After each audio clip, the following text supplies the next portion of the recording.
Alright guys, welcome back to our channel. So today's video is going to be a little bit different.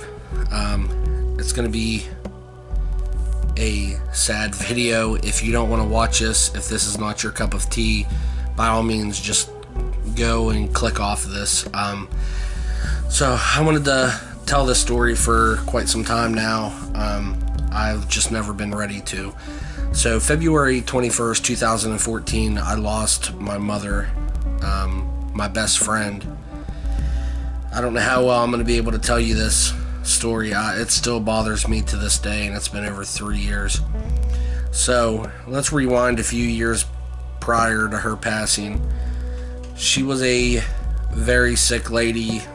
She had asthma, she had COPD, she had just about everything you could think of, diabetes.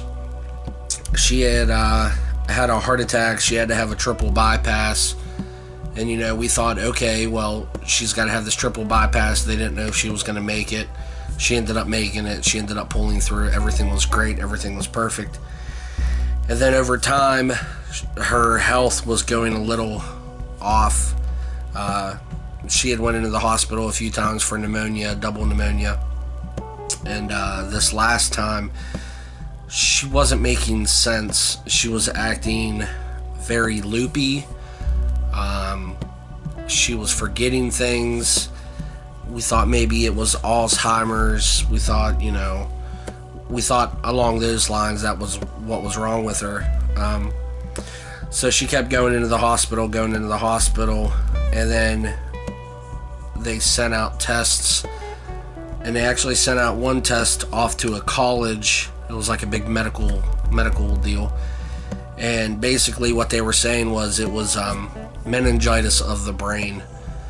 Now, on her death certificate, because they weren't, they've never seen nothing like that before, so they couldn't just put on her death certificate what she passed away from. They didn't know what that was, so they had to put it down as double pneumonia. And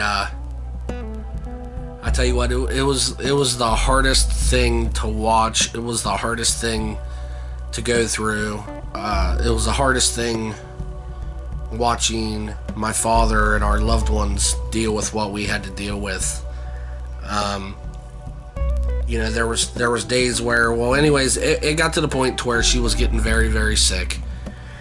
And we were talking to the doctor, and the doctor said it would be best if, you have one of two choices. You can either let her go home or take her out to a nursing home and let her be comfortable where it's quiet. And at the time, my brother, his girlfriend, and their 3 kids were living with my mother and my father, and we all agreed that it would be too loud, too nerve-wracking there to send her home. So we ended up sending her to this nursing home, and that's where she lived her last few weeks. And I would end up going out there to visit with her before work, after work, in the middle of work. I was there with her all the time. And there was good days, I would walk in there and she'd be like, "Hey, how you doing?" And then other days she would just look at me and turn her head and look away like she didn't know who I was. And it got to the point to where her health was going way downhill. And we asked the doctors, we said, well, how long are we talking here? And they were like, it could be days, weeks, months, we're not really sure. We're just gonna keep her comfortable. Well, her health kept deteriorating even more, and they ended up giving her morphine, basically just to keep her asleep, because she was pulling at everything. And it wasn't really everything. It was just like she would have IVs in her arm, or she would have oxygen on her nose and she was trying to pull it all. So they put her on the morphine and said, this will keep her calm, this will keep her collective. And then it got to the point to where she wouldn't eat. Every time they were pumping stuff into her stomach, it was just laying in her stomach. It wasn't digesting. Nothing was working. So they came to us again and said, listen, like, we're pumping her full of food, we're giving her what she needs, but it's not going nowhere, it's just setting in her stomach. And so we had to make that ultimate decision on, do we continue to let them put stuff down into her stomach and it just set and lay and it's doing nothing for her, or do we just take that away and, Lord willing, hope that she will just pass away soon in her sleep? And ultimately we decided that we're not going to put her through that torture of pumping food, because once they would put it in her, they would have to then just pump it right back out, and it was really agitating her. So we agreed that we weren't going to let them do that anymore. So, you know, we all assumed, and the doctors and the nurses had all assumed that, you know, once we take this food line off of her, she ain't going to last much longer. So we took that off of her, and, you know, time went by, probably about 4 or 5 days. She was still fighting. And then they came to us and said, the morphine is not doing nothing for her. She's getting used to the morphine. The morphine's just not doing nothing for her. And then again, we had to make another decision. Do we just keep this morphine in her that's doing nothing for her, or do we take the morphine away? We decided to take the morphine away. We did not want my mom that sedated and high off of this morphine. So we took the morphine off of her, and she still fought tooth and nail. She lived for weeks and weeks without any fluid, any food, any morphine. I mean, excuse me. She was one of the toughest women I know. You know, I remember the day, because there were so many days where they would call us and say, hey, you need to get out here. This might be it. You might want to come out now. And every time, you know, we would go out there and we thought that this was the end, and it wasn't. She just kept fighting. She fought and fought and fought and fought and fought. Finally, I went out there one day. They called us and said, you guys need to come out. This might be it. So we went out to the nursing home, and I walked in, and I overheard the other nurses talking how they were going to get in contact with hospice care, and hospice was going to come out. Well, anytime they say hospice, you know that that's the life is going to be ending very soon. So while they're out there in the main lobby trying to get a hold of hospice and everything else, I walked in, and her breathing was erratic. It was me, Mrs. Chubbs, my aunt, my grandparents, the lady that actually took care of her was a dear friend of hers, even when they were younger, believe it or not. So we're all in there, and I'm watching her breathing heavy, and she can't talk. She looked at us, but that was about it. We're all trying to tell her, you know, it's okay, go be with God. You know, and we had made a promise, my girlfriend, Mrs. Chubbs, and I made a promise to my dying mother that we would always take care of my father in case something happened. And she fought and fought and fought, and we're all sitting in the room, and finally it got too much for me, and I think somewhere along the lines I said something like, F this, I can't watch this, and I went to walk out of the room. And as soon as I walked out of the room, I said, you know what? I said, she's my mother. She brought me into this world, and I'm gonna watch her leave this world. It's out of respect for her. I have to man up now. I have to do it. So me and Mrs. Chubbs went back into the room.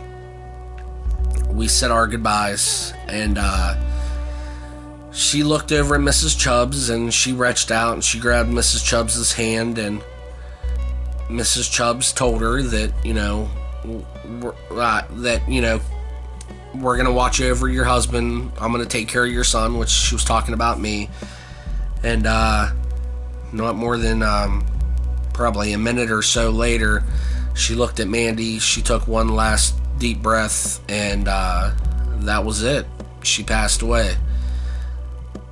Now, looking back on what we all went through, I respect life so much more. I am so much more grateful for life. Sorry, this still gets to me even years later. But I respect life so much more after seeing what my mom went through. And, it's very hard on me still, and it's been over 3 years. But I am so grateful for the life that I do have. I'm glad that when push came to shove, I was there with my mom on her last days on Earth, and her last day on Earth. She was such a caring, loving, compassionate woman, and I know that she would love to have seen baby Chubbs. She loved Mrs. Chubbs to death. She thought of her as her daughter. So yeah, that was the little story on my mom. And then it's crazy to me because after she had passed away, my father was, of course, living on his own, and he was acting a little different. There was days where, he was coming to our house, my aunt's house, every day, and then he just quit coming over to their house, and we couldn't figure out why. Well, here, my father had a mental breakdown over losing my mom, his wife, the love of his life. They were married for 40 plus years. That's the only person he was ever with. She was the only person that was ever with him. It was just true love. And that is why my father lives with us today. He has to have constant care. That's why sometimes if you see some of our videos, we might not be videoing much of anything because we are with him 99% of the time, making sure that he's taken care of and he's okay. But he's getting better. But it just shows how much love he had for this woman, and it's pretty wild. So, but I didn't want to have to make this sappy video, but I did anyways. So yeah, so the only other thing I can say is, I've noticed every now and then when I'm on Facebook, or if I'm out in the store somewhere, I see somebody yelling and screaming at their parents, and the disrespect is just crazy to me. Hug your parents any chance you get. Tell them you love them any time you have to do that, because you never know when it's all gone. Ever since my mom passed away, the family, we don't really talk to that much family anymore. The only family that I talk to is my aunt. You seen her in one of my videos the other day. That's the only person that I talk to. That was my mom's sister. That's the only person I speak to. I don't speak to anybody else. And it's because my mom was the glue that held the whole entire family together. And since she has passed, the whole family just spider web cracked, and just everybody went their own way. And so if you do still have one of your parents or both of your parents, hug them and tell them how much you love them every day. Because like I said, you never know when when everything's just going to go away. But with that being said, I'm going to hop off here. Sorry for getting a little emotional with you guys. If you like this video, give a thumbs up, like, share, subscribe, and that's going to be game over for us. And we'll see you guys soon.